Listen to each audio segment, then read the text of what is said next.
if you want. I'd like that. So I'm here at the Palmer Show, and I'm in the booth. What's the name of your booth? Or your name? Or Mark Keppinger. Mark Keppinger. Now, is Keppinger straightforward? I can figure it out, and that'll be right? Mark Keppinger. Mark with a C or a K? K. Okay. So Mark Keppinger has what appears to be something good for a shock therapy. So is this during the great shock therapy era around the late 30s or so, when people needed it quite a bit because of the Depression?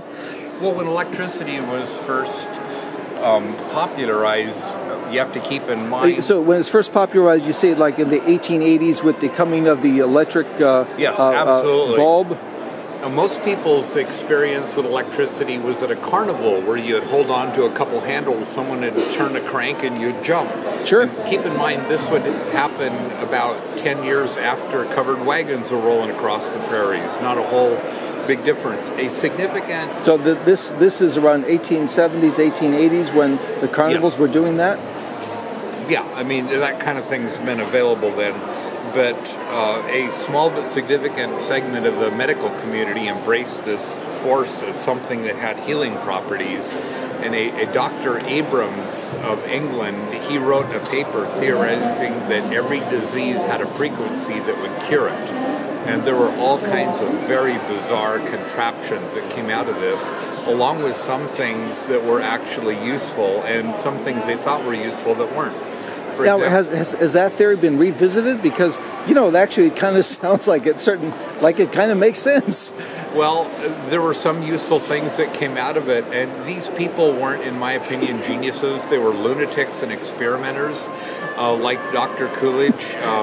He discovered that if you had a high voltage generator across a vacuum sealed anode that was polished at a 45-degree angle, you heated the filament, you applied about 60,000 volts, and you had a piece of camera film behind you, an image of your skull would appear on it.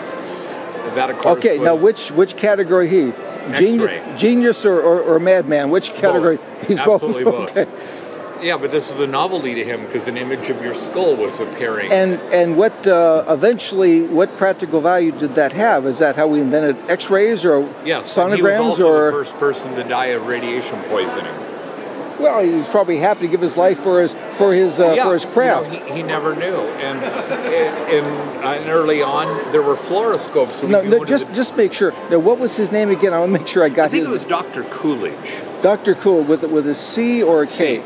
Okay, Dr. Coolidge. What country is he from? From Germany, or where's he from? I think he's from the United States. Okay, so he was Dr. Coolidge, an actual was he a medical doctor, or was that some title He's that they referred to as Dr. Coolidge in early literature? Okay, but a lot of things came out that weren't useful. For example, I don't know if you've ever seen the violet ray things that have the tubes that pop and spark. Oh yeah, I cooked my turkeys with that. Yeah. Yeah. Well, that was believed to be a cure for arthritis up into the 40s and 50s. I don't have arthritis, and I've been using that thing ever since. And this is probably a diathermy. I hate the word radiation because people think nuclear power plants. Well, what is diathermy? What does that mean? A diathermy puts out high frequency, and we have here, actually it looks like there's an extra set of pads per electrode, where you have a high frequency, and this particular unit operates in, I believe, CB band, which is 11 meters in length. Wait, did you say what CD? CB, as a Citizens Band radio. That's where they had a lot of other stuff. And we have a high frequency between these two pairs of pads. And this would be, for example, for a sports injury. And if you hook them up, you actually can feel the heat. And they're still today used for deep tissue therapy for sports injuries, for example. So this is something... And like back injuries and that kind of thing, they could put one of these back there and it'll get to those muscles that got hurt? Yeah, it's mostly for muscles. They are still used today. They're quite a bit different than... this one's probably from the 30s to the late 40s. So they're different than this one? Yeah, they're higher frequency, they're more controlled. This was just something that generated a high frequency electrical power. There was often a tuning adjustment. Sometimes there's a meter on them you can control. There's often a timer, how long. Wow. So this thing was pretty sophisticated for the time that it came out. And so how much do you want for it? I think I had $60 on it. Wow. Now... Oh, 45. Just 45. went down. Okay. Now, I was just sort of wondering, when I look at this thing, do you think they made things to purposely look like people?